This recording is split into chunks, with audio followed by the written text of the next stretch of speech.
You open the message almost immediately. You read it. You even think of a reply. And then you don't send anything. Minutes pass, then hours, sometimes days.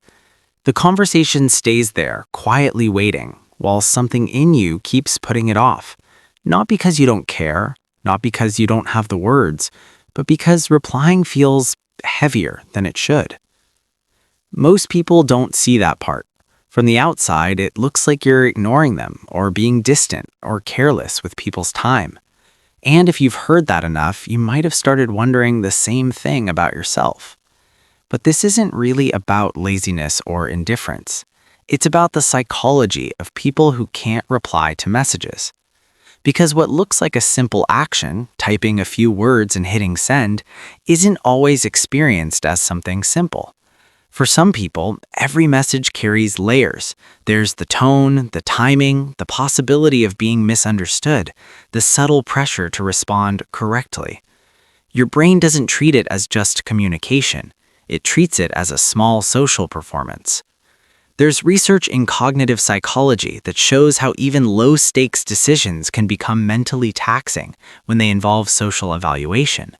The brain starts running simulations. How will this be received? What does this say about me? What happens after I reply? And that last part matters more than people realize, because replying isn't just replying. It often feels like opening a door.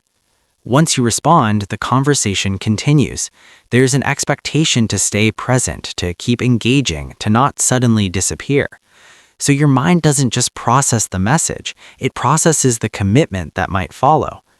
And if your mental energy is already low or your attention is stretched, that commitment can feel like too much.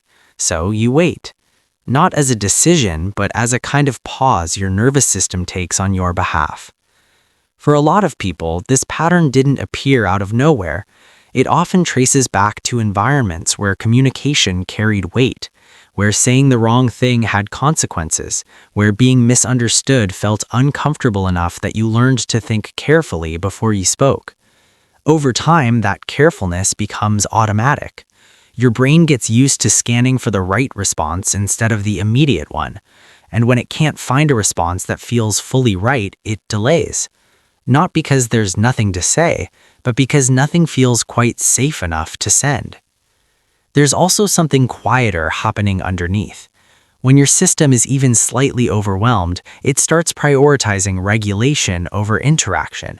And in that state, responding to messages, even from people you like, can feel like an extra demand.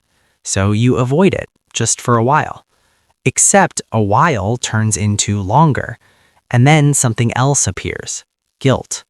Now it's not just about replying, it's about the fact that you haven't replied. The message becomes heavier the longer it sits there. What was once simple now feels loaded. You start thinking about how to explain the delay, how it might look, whether it's already too late.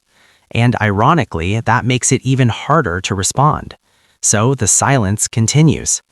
From the outside, it still looks the same, but internally, it's a loop. And it's important to say this clearly. This pattern isn't better or worse than someone who replies instantly. It's just different wiring. Some people process communication quickly and externally. Others process it more slowly and internally. Neither is more correct. They just come with different trade-offs. Because the same mind that hesitates to reply is often the same mind that notices nuance, that thinks before speaking, that cares how words land. There's a depth there. But that depth also comes with friction. The part that wants to get it right can sometimes get in the way of getting it done. And that's the quiet paradox. The thing that makes you thoughtful can also make simple things feel complicated. Still, none of this means something is wrong with you.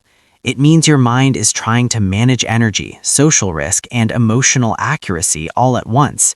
And sometimes the easiest way it knows how is to pause, even if that pause lasts longer than you'd like. So, if you've been looking at your messages, knowing you should reply but not quite doing it, it makes sense.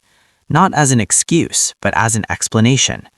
And sometimes understanding the pattern changes how you relate to it. Not by forcing yourself to become someone else, but by seeing what's actually happening underneath the surface.